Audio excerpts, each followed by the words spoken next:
Docteur Aristide Mono, bonjour. Bonjour Thierry. Je rappelle, vous êtes politologue et enseignant des universités. Vous venez également de publier un livre intitulé Le gantérisme d'État à l'état brut, de Kamto à Chiroma, chronique de l'élection présidentielle de 2020 au Cameroun. Dites-nous, pourquoi avoir commis un tel ouvrage?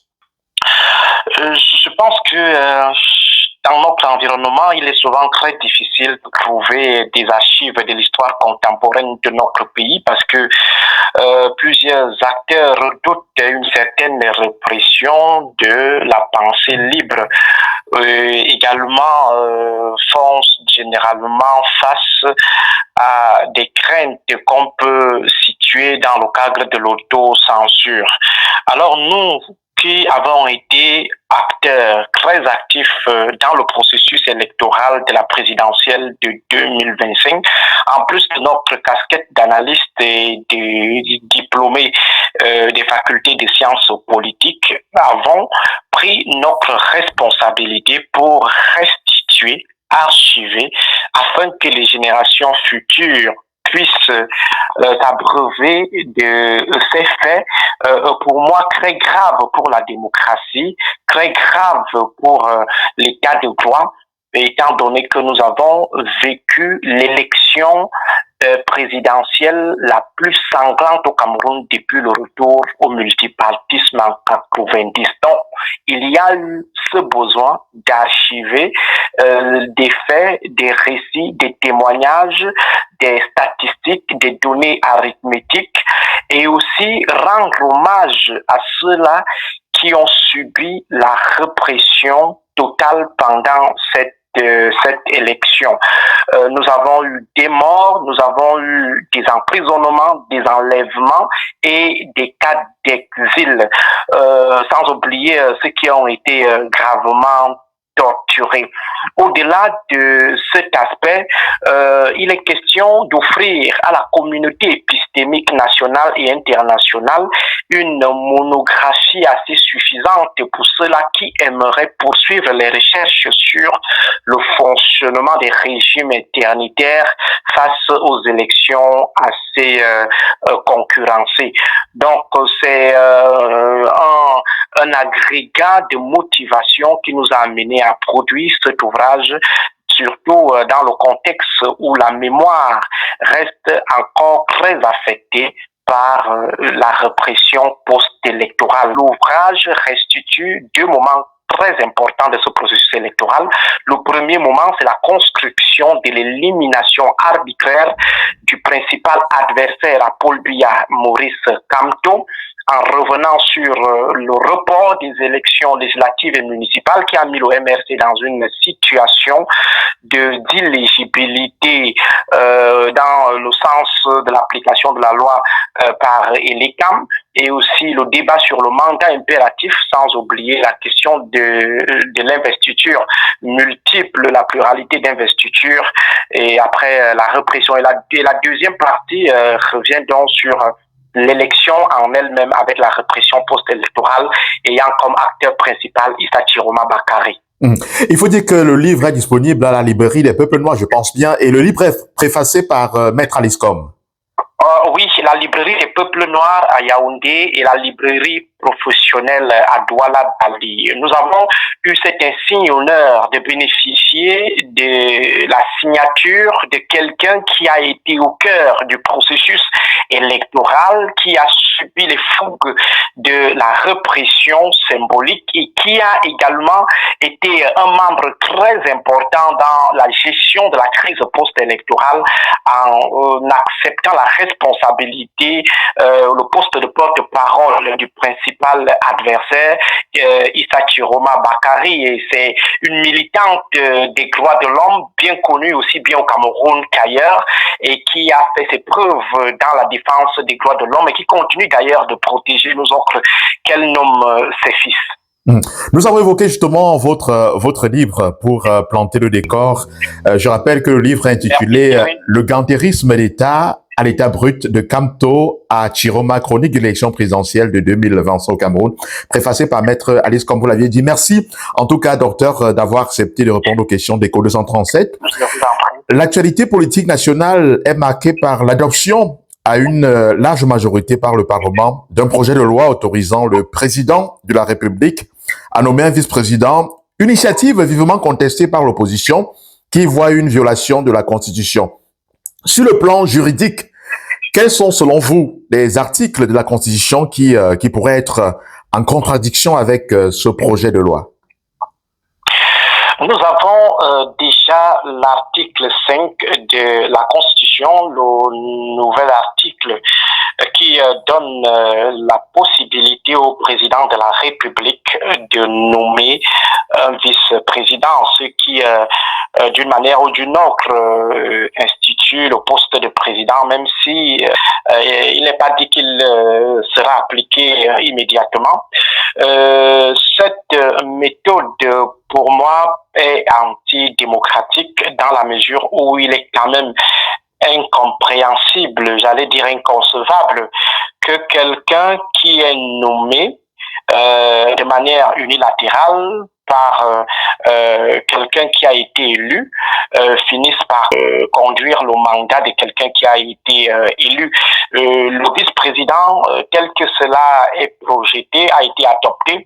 Le vice-président ne bénéficie pas de la légitimité populaire et du coup on se demande bien en quelle qualité pourrait-il poursuivre le mandat de quelqu'un qui, lui, a bénéficié de l'assentiment du peuple dans son immense majorité. Il y a également l'article 10 qui ne définit pas, qui refuse, l'article 10 nouveau, qui refuse de définir en fait les attributions du vice-président, créant ainsi une sorte d'impasse dans ce qui concerne ce qui reviendra au vice-président à faire lorsque on finira par le nommer. C'est une sorte d'impasse. On a l'impression que les attributions sont délibérément laissées aux mains de quelqu'un qui est chef d'une organisation politique. Pourtant, il aurait été préférable que ces attributions, ces fonctions soient définies par la Constitution, qu'elles soient constitutionnalisées. Il y a également l'article lié à l'intérimaire, je crois que c'est l'article 53 qui revient sur l'intérimaire. Nous disons tout simplement que il est quand même bizarre que nous nous retrouvions dans une situation où l'intérim n'est plus là pour gérer l'intérimaire, mais plutôt pour poursuivre le mandat de celui qui occupait le poste avant son arrivée. Pourtant, nous avions des bonnes dispositions concernant, et nous les avons d'ailleurs, juste qu'on les a relégués au second plan, concernant l'intérimaire géré par le président du Sénat. Il est clair, après 120 jours, il doit organiser les élections afin que le peuple puisse définir, sélectionner celui qui va poursuivre la tâche à la tête de l'État. Mais là où le bas blesse Thierry, c'est que en fait, il y a une sorte de filouterie dans la rédaction des nouveaux articles que je venais de convoquer tout à l'heure. Si on prend l'alinéa 3 de l'article 5 de la Constitution, qui dit le président peut être assisté. Il peut, et vous savez, c'est quasiment, on est dans une logique de dialectique. Qui dit peut ne pas. Qui dit peut ne pas. Donc, ça veut dire que, en fait, on ne crée pas directement le poste de vice-président.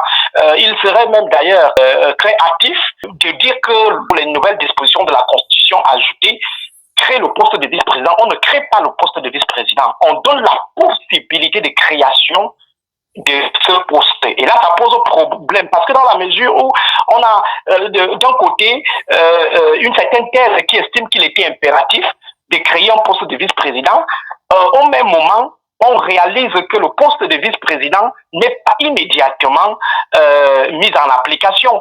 Ça signifie qu'on a plutôt d'autres objectifs. Il y a plutôt des ambitions sous-jacentes, des ambitions obscures qui ne sont pas révélées au grand public. Si on avait vraiment besoin d'un poste de vice-président, on aurait écrit « le président est assisté ». Le président est assisté et non le président peut être assisté. Donc je crois que c'est la première filouterie. Et où se situe la filouterie? La filouterie se situerait dans l'opportunité de création de ce poste de vice-président finalement. Alors, on va le créer à quel moment, autant pour moi? Forcément, c'est juste une simulation. On pourrait juste le créer au moment où on sent déjà que la succession peut déjà être déclenchée. Ça veut dire que le président de la République qui vient de décéder et puis on cache d'abord son décès, comme on l'a vu au Togo et au Gabon, le temps maintenant de vite mettre en application la création du poste de vice-président, ou alors le président de la République peut annoncer sa démission de manière officieuse, comme Amadou Ahidjo l'avait fait le 4 novembre avant d'officialiser le 6 novembre. Et pendant ce temps, le régime ou alors les prétendants à la succession peuvent se donner un petit temps de cacher d'abord l'information, le temps de nommer donc ce vice-président qui va poursuivre. Donc, je me dis, le régime n'était pas vraiment dans une nécessité effective de mettre sur pied le poste de vice-président. Il a juste décidé de se prémunir d'un bon nombre de garde-fous, de se munir, autant pour moi, d'un bon nombre de garde-fous, afin de voir dans quelle mesure, dans cas de nécessité, utiliser dans le poste de vice-président. Donc, comment on peut continuer avec l'ancien système? Parce qu'il est maintenu toujours dans cette constitution retouchée, il est maintenu l'intérimaire pouvant être géré par le président du Sénat. Cela a été maintenu. Mais ce qui est un peu curieux, c'est que vraiment la gestion de l'intérimaire désormais au Cameroun est configurée de manière disproportionnée. Donc, on est dans une situation de deux vitesses, de deux poids, deux mesures. Ça veut dire, lorsque l'intérimaire est géré par le vice-président, lui, il peut conduire le mandat du président sortant jusqu'à la fin. Par contre, lorsque l'intérimaire est géré par le président du Sénat, lui, il n'a que 120 jours pour organiser les élections. Et là, ça pose problème. Ça veut dire qu'il y a des ambitions particulières, il y a des intentions obscures derrière la possibilité de création du poste de vice-président. Oui, docteur, est-ce qu'il n'aurait pas été plus rassurant que le président de la République se présentât lui-même peut-être au Parlement pour porter ce projet de loi qui a été soumis à l'appréciation des parlementaires? Parce que d'aucuns estiment que le président n'aurait rien à voir derrière ces manœuvres, qu'il s'agirait plutôt des personnes tapis dans l'ombre, en fait, haut placées là, qui voudraient manipuler les Camerounais. Les prétendants à la chaise présidentielle. Tout à fait. Parce que pour moi, depuis peut-être 4 ans aujourd'hui, 5 ans aujourd'hui, je considère, et ça c'est mon avis à moi, je suis libre en fait de penser ainsi.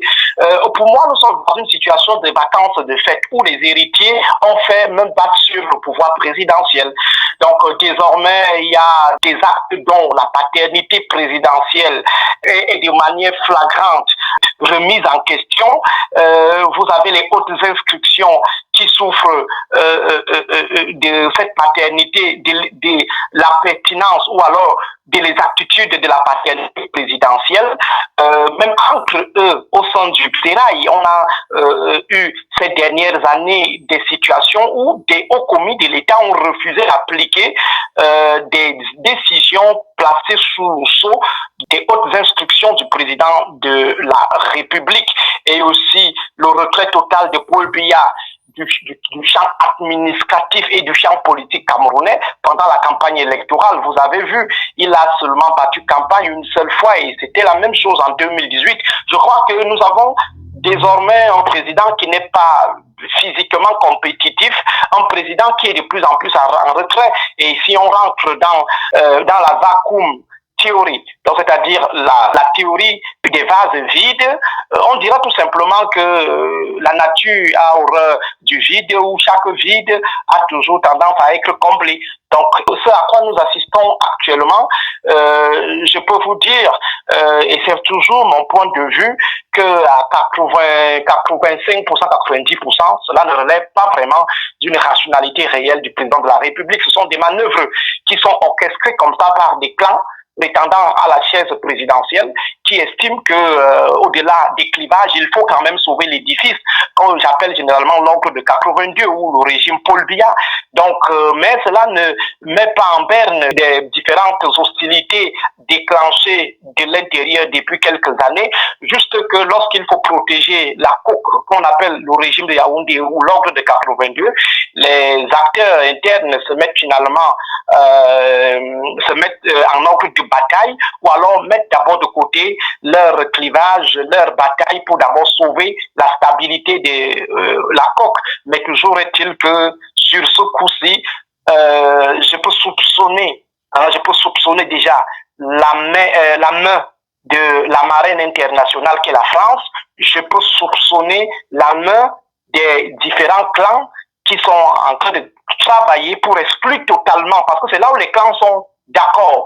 Les clans sont d'accord sur le fait qu'il faut exclure l'opposition et la société civile dans la bataille de succession à la présidence de la République. Dans la vague justement des contestations, le professeur Maurice Kamto, l'un des principaux leaders de l'opposition, appelle les Camerounais à signer. D'ailleurs, il a lancé la pétition, à signer la pétition en ligne qu'il a lancée depuis hier pour exprimer leur désapprobation. Cette forme de mobilisation numérique a-t-elle, selon vous, des chances de susciter une adhésion significative?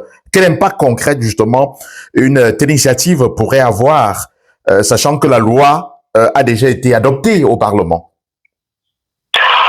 Au niveau de l'adhésion, je crois que les chiffres et les manœuvres qui ont été orchestrées hier nuit par les ennemis de l'opposition pour mettre en déroute cette initiative, ces chiffres sont fort parlants et on ne peut plus douter de l'adhésion populaire des Camerounais. Mais le véritable souci se trouve dans cette deuxième phase de votre interrogation. Est-ce que cela peut remettre en question ce qui a été déjà fait? Est-ce que cela peut amener le système à faire marche arrière et revoir les dispositions corrélées? Là, je vous dirais tout simplement que c'est difficile de penser qu'il y aurait une certaine modification ou désorganisation de quoi que ce soit. Le régime a déjà acté la possibilité de création du poste de vice-président. Il a déjà acté la possibilité de ce dernier de succéder au président. Je crois que maintenant, il y a deux objectifs. Le premier objectif, c'est cette opposition qui ne veut pas se laisser battre littéralement, bras croisés, qui aimerait aussi montrer à la communauté nationale et internationale, à ses suiveurs, qu'elle a aussi travaillé pour mettre en déroute ce projet cynique, politiquement cynique, et également le fait nous sommes dans une situation de combat à long terme et par conséquent tous les coûts sont assez importants, toutes les mobilisations sont assez importantes. Comme je le disais, en 2025, lorsqu'on se préparait à affronter le régime de Yaoundé aux élections, je disais en tant qu'acteur de la société civile, aux citoyens camerounais et aux leaders, que le Cameroun ne va pas s'arrêter en 2025. Donc ça veut dire que le travail qui sera fait en 2025 sera bénéfique pour les luttes à venir. Donc forcément, les mobilisations qui se construisent au quotidien, y compris celles initiées par le professeur Maurice Kamto, sont à situer dans cette continuité donc de la lutte. Il faut maintenir le peuple en éveil. Mais pour me résumer, je crois qu'il n'y aura absolument rien d'échanger dans ce que le régime a déjà fait, du fait que le professeur Maurice Kamto aurait lancé une pétition en ligne. Et pour moi, la meilleure démarche, celle qui aurait été plus efficace, aurait été peut-être celle où on sort du cadre numérique, où on sort du cadre médiatique pour essayer de mener des actions un peu plus offensives. Malheureusement aussi dans ce cas, on sort d'une répression politique sanglante où des Camerounais ont été traumatisés et où également on s'est rendu compte que les uns et les autres ne partageaient pas les mêmes points de vue, ce qui a divisé une partie de l'opposition, que ce soit par le haut ou par le bas. Du coup, il est difficile de penser une dynamique physique qui pourrait vraiment récolter l'adhésion de tous.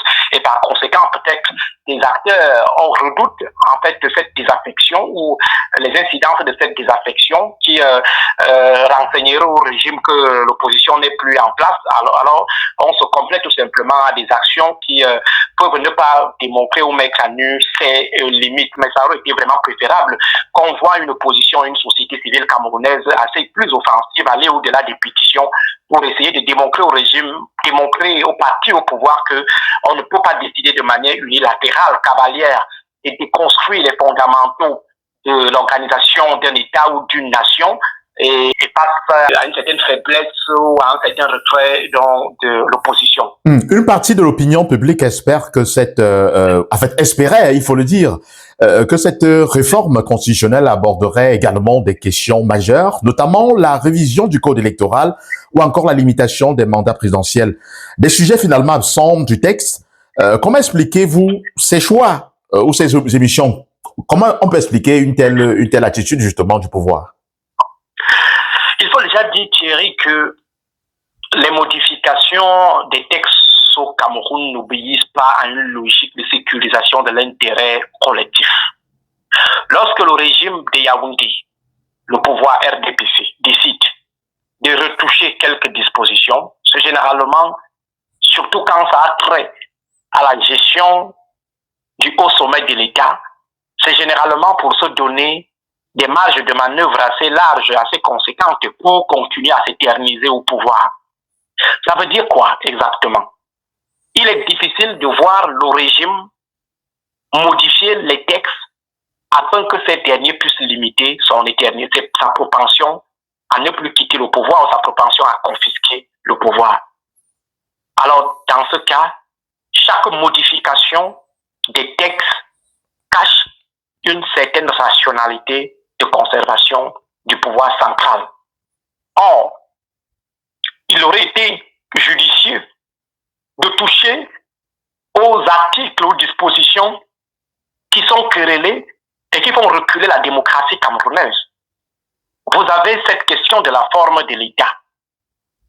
La forme de l'État, c'est une question très centrale et qui nous coûte aujourd'hui des milliers de morts dans le cadre de la crise anglophone. Nous sommes déjà à plus de 8000 morts parce qu'on ne peut pas penser, on ne peut pas remodeler la forme de l'État, on ne peut pas reconfigurer la forme de l'État. Une forme de l'État à même de permettre aux communautés sociologiques, aux communautés administratives, aux communautés religieuses de pouvoir jouir d'un pouvoir minimal dans la gestion des affaires locales. Et lorsqu'on dit insertion, implication des communautés dans la gestion, on dit tout simplement rapprochement de ces communautés dans la redistribution des ressources de l'État. C'est ça le problème de la crise anglophone. C'est ça le problème de la crise anglophone. Malheureusement, on a fait le choix des armes et pourtant, il fallait tout simplement tester. Nous ne disons pas que ça aurait été une panacée ou alors un bon François, non. Mais je crois que nous ne perdions rien en essayant de revoir la forme de l'État. Donc, si vraiment le régime voulait modifier la Constitution, je crois que l'une des dispositions fondamentales qu'il devait revoir, c'était effectivement la forme de l'État. Nous avons cette question de la responsabilité du président de la République. La responsabilité pénale du président de la République. Comment quelqu'un peut gérer un pays pendant 40 ans? On vous dit après qu'il ne peut pas répondre de ses actes lorsqu'il était président. Ça veut dire qu'il peut tuer comme ça toute une ville, tout un département, toute une région, et puis on nous fait savoir qu'il n'est pas responsable, pénalement responsable des actes qu'il a posés lorsqu'il était président de la République. C'est aussi une hérésie. Il y a également le fait qu'on ait enlevé cette indépendance au juge constitutionnel. En 2008, on ne comprend pas pourquoi cela a été fait. Les juges constitutionnels, on doit configurer en fait leur mandat de sorte que ils ne soient pas exposés à cette tentation à bénéficier des mandats illimités. Lorsqu'on dit les juges constitutionnels sont nommés pour un mandat de 9 ans non renouvelable, ça signifie qu'on ne les expose plus au clientélisme. Ils ne vont plus chercher à contenter ou à séduire. C'est lui qui est en charge de reconduire de manière illimitée leur mandat. Le code électoral, il y a des modifications en cours concernant le code électoral, mais il faut voir dans quel cadre les modifications se font, dans le sens où désormais le calendrier électoral relève du bon vouloir du président de la République, qui est par ailleurs, ou alors qui est avant tout président d'un camp politique, président du RDPC. Ça veut dire qu'il revient donc à un président national du parti, à un président national d'un parti au pouvoir, de définir quand est-ce qu'on peut organiser les élections. L'article 167 était pourtant clair. L'article 170 ne donnait pas plus de 18 mois au président de reporter une élection municipale. Et c'est ça qui permettait, dans un système où les élections municipales et législatives sont couplées, c'est ça qui permettait au président de ne pas abuser en fait de la patience du peuple camerounais. Mais désormais, cette modification, la modification de cet article a été déjà quasiment actée. Par conséquent, il peut même plus y avoir des élections au Cameroun parce que le président seul définira qu'est-ce qu'il entend par cas de crise grave ou nécessité qu'il exige. Je crois que les modifications des textes au Cameroun, comme je l'ai dit tout à l'heure, obéissent tout simplement à une logique de sécurisation, de l'éternisation au pouvoir. Oui, docteur, vous avez évoqué justement cet aspect-là déjà dans la chute du dernier propos, parlant de ce Parlement qui examine également ce projet de loi qui permettrait certainement au chef de l'État de proroger de manière indéterminée le mandat des conseillers municipaux. On sait que au niveau des députés, leur mandat a déjà été prorogé. Est-ce qu'il sera encore pertinent d'organiser des élections législatives et municipales? Parce que l'opposition dit il est important que les Camerounais se mobilisent pour aller aux urnes lors des élections législatives et municipales, dont on ne connaît finalement pas encore la date. Oui, exactement. C'est la grande préoccupation. Ça veut dire que l'opposition, c'est comme pour parler un peu simple, parce que j'aime aussi des explications terre à terre pour les en bas d'en bas. Imaginez une équipe de football qui doit s'entraîner n'ayant pas en tête la date et le lieu du match, l'année et le lieu du match. Ça veut dire que cette équipe s'entraîne dans l'impasse. Et qui s'entraîne dans l'impasse se fatigue, l'usure du temps. Lorsque les opposants disent il faut être prêt, faisons des prochaines élections législatives et municipales, la présidentielle bis, mais c'est sur quelle base? Est-ce que ces acteurs de l'opposition ont des moyens de maintenir le peuple en éveil dans une situation d'impasse? Je l'ai noté tout à l'heure. Telle que la modification de l'article 70 est faite, le président Paul Biya peut décider jusqu'à ce qu'il va mourir, qu'il n'y aura plus élection. La preuve en est que, jusqu'en 2019, Paul Biya n'avait jamais fait plus de 4 ans, 3 mois avec un gouvernement. Il n'avait jamais fait, ça veut dire le gouvernement qui avait plus duré, avait fait environ 4 ans, 4 mois. Mais nous avons un gouvernement qui bénéficie d'une longévité qui dépasse le septennat. Puis, il a dit récemment, dans les prochains jours ne sont jamais arrivés. Et ça ne gêne personne. Et ça ne gênera personne. Et personne ne fera rien.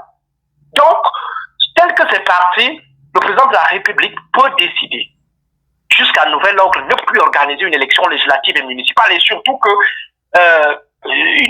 ça serait risqué pour le régime d'organiser une élection parce que forcément avec les nouvelles forces montantes, avec ce que nous avons vécu pendant l'élection présidentielle, je crois que le régime paiera assez d'élus, assez de postes d'élus à l'issue de ces différentes élections locales. Or, ce régime qui est en phase de concrétisation accélérée du gré à gré, donc de la succession, a besoin d'avoir une bonne mainmise sur la plupart des institutions ou sur quasiment la majorité des institutions, comme au Sénat, en dehors de quelques éléments qui ont été choisis comme ça par pitié dans le camp d'autres partis politiques, même pas donc de l'opposition, mais tous les élus, tous les sénateurs élus sont du RDPC, mais ça ne dérange pas le RDPC. Ça veut dire même la morale, la pudeur politique n'existe pas au RDPC. Ça ne dit absolument rien. Et les gens vous disent que nous sommes en démocratie.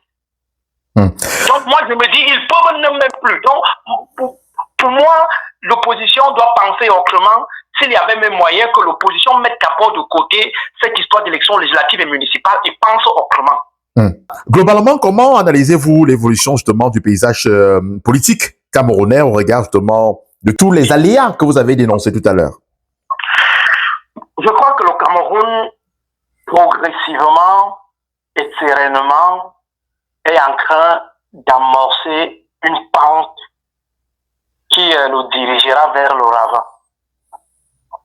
Les ingrédients mobilisés par le système nous renseigne à suffire que nous sommes dans une logique du sagat-sagat. Ça veut dire l'implosion. Les gens sont en train de militer pour que le Cameroun implose. Je ne suis pas du tout optimiste.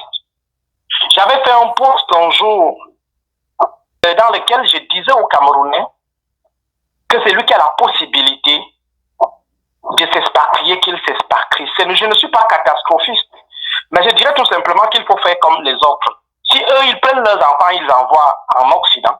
Si vous avez aussi possibilité, envoyez vos enfants en Occident.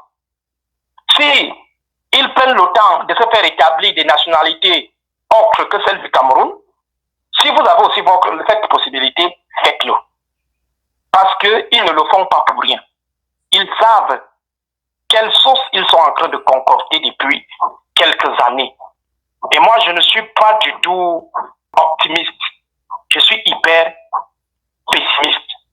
Hyper pessimiste, pas parce que s'il y a dérive un jour, ça viendrait du peuple camerounais, de l'opposition. Si c'était le cas, je crois que on conjuguerait aujourd'hui le régime de Yaoundé à l'imparfait à l'issue des élections de 2025 ou alors à l'issue du face-à-face post-électoral. Mais le peuple camerounais a été assez mature, l'opposition a été aussi un peu mature, et je crois que s'il y a dérive aujourd'hui, ça viendrait de l'intérieur. Pourquoi? Parce que les clivages sont déjà assez profonds au point où le point de non-retour a été déjà atteint. On peut reconnaître que lorsqu'il faut exclure les outsiders du combat, ils se mettent tous en ordre de bataille. Mais cette symbiose-là ne tient que parce que Paul Biya a encore envie, parce qu'il a encore au pouvoir. Je suis convaincu que le jour où, de manière officielle, on annoncera le départ de Paul Biya, que ce soit départ politique ou départ naturel, ça sera le début de l'accélération de ce processus de putréfaction ou de désarticulation au sein du système. Et maintenant, côté opposition, nous avons certes relevé pendant les années écoulées le fait que nous avions deux types d'opposition. L'opposition de la grande prostituée et l'opposition intègre, qui est minoritaire au niveau du leadership, mais majoritaire au niveau de sa base. L'opposition de la grande prostituée relève de l'allégorie de la grande prostituée qui met en évidence deux catégories. Une première, les prostituées de rue, c'est-à-dire que ces opposants qui se prostituent auprès du régime de manière flagrante, à ciel ouvert, et de l'autre côté, l'opposition des prostituées de luxe, c'est-à-dire ces opposants qui jouent les saints en journée, mais la nuit, ils sont dans les appartements du RDPC. Il y a déjà l'existence de cette opposition de la grande prostituée qui met en difficulté le leadership de l'opposition, même si au niveau de la base, on a essayé de colmater les brèches pendant l'élection présidentielle, en ayant un peuple qui a su choisir son bon diable au-delà de la multiplication des candidatures. Mais au niveau du leadership, il faut quand même dire qu'il y a un problème. Pendant la crise post-électorale, il faut le remarquer, les contestations pacifiques, je dis bien pacifiques, ont eu lieu sans l'implication des leaders de l'opposition. Lorsqu'on parle de leaders, ne voyons pas seulement les présidents des partis, mais les régionaux, les départementaux et les communaux des différents partis de l'opposition. On ne les a pas vus vraiment sur le terrain. On avait plutôt affaire aux en bas révoltés, dont certains ont pris des balles qui sont décidées. Et après, il a été vraiment désagréable pour nous de constater qu'il n'y a pas eu une demande de reddition des comptes. Vous ne pouvez pas tuer autant de personnes et après il n'y a même pas une commission d'enquête, ne serait-ce que pour contenter l'opinion, pour faire semblant ou pour dire quand même à l'opinion qu'on est en train de prendre en main ce qui s'est passé, on est en train de considérer ce qui s'est passé. Malheureusement, toute l'opposition est rentrée dans le slogan « Les élections sont derrière nous ». Et je crois que c'est là où le régime qui redoutait les révoltes populaires depuis des années a compris qu'il peut donc tuer les manifestants sans être contraint à une certaine reddition des comptes. Et c'est la conséquence de cette inattention, de cette mollesse de l'opposition qui amène donc le régime à accélérer les réformes du gré à gré. Parce que c'est à quoi nous sommes en train d'assister, c'est la constitutionnalisation du gré à gré. Le régime sait désormais que les Camerounais peuvent être massacrés sans qu'il y ait reddition des comptes. Et du coup, il peut donc foncer dans toutes les réformes. Et je vous assure, l'année 2026, le régime va tout paramétrer du point de vue des textes. Tout paramétrer. Donc, il y a 3 sessions. Il va tout paramétrer. Session de mars, de juin et de novembre. Voilà pourquoi il a prorogé le mandat des députés pour qu'ils puissent donc boucler avec ce paramétrage constitutionnel, en tout cas ce paramétrage légal du processus de gré à gré en cours. Merci infiniment, docteur Aristide Monod, pour votre éclairage. Merci justement d'avoir accordé cet entretien à Écho 237. Merci bien Thierry et incessamment je reste à votre disposition en fonction de mes multiples tâches quotidiennes. Merci infiniment. Depuis Yaoundé, je rappelle que vous êtes politologue, vous êtes enseignant d'université et auteur justement de ce nouveau livre intitulé « Le gantérisme d'État à l'état brut de Kamto à Chiroma, chronique de l'élection présidentielle de 2025 au Cameroun ». D'ailleurs, nous invitons nos téléspectateurs et internautes d'aller justement acheter cet ouvrage, c'est très important. Merci infiniment et très bonne journée du côté de Yaoundé. Une bonne journée également à vous. Dans le cœur du Cameroun, le village Bantoum porte un rêve, celui d'un avenir éclairé. En 2019, grâce à la mobilisation exceptionnelle de sa diaspora, un premier pas a été franchi. L'accès à l'eau potable est devenu une réalité.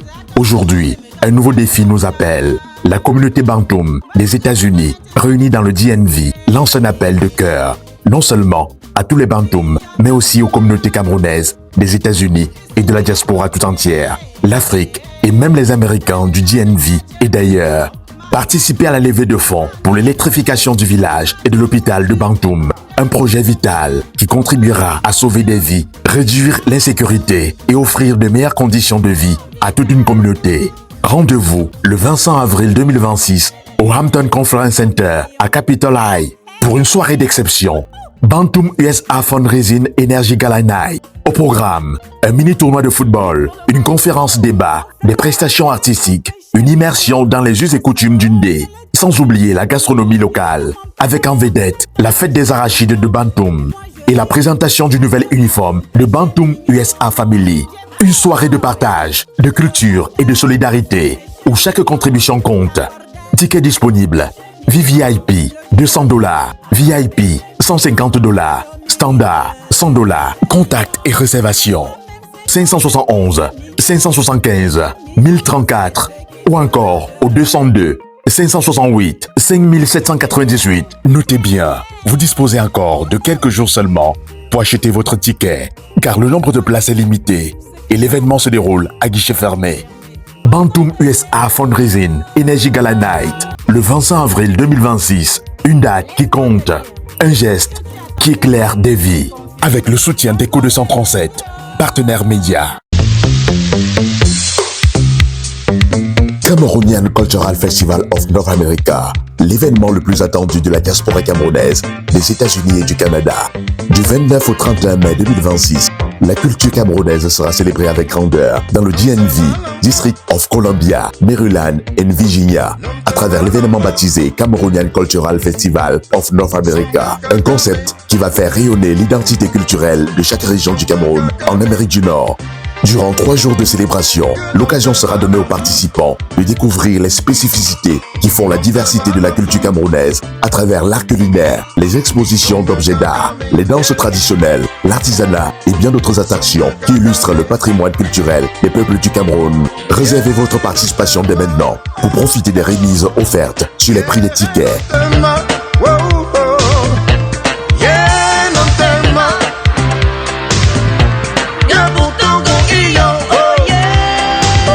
Cameroonian Cultural Festival of North America, c'est l'événement de l'année 2026, jamais organisé par la diaspora camerounaise en Amérique du Nord.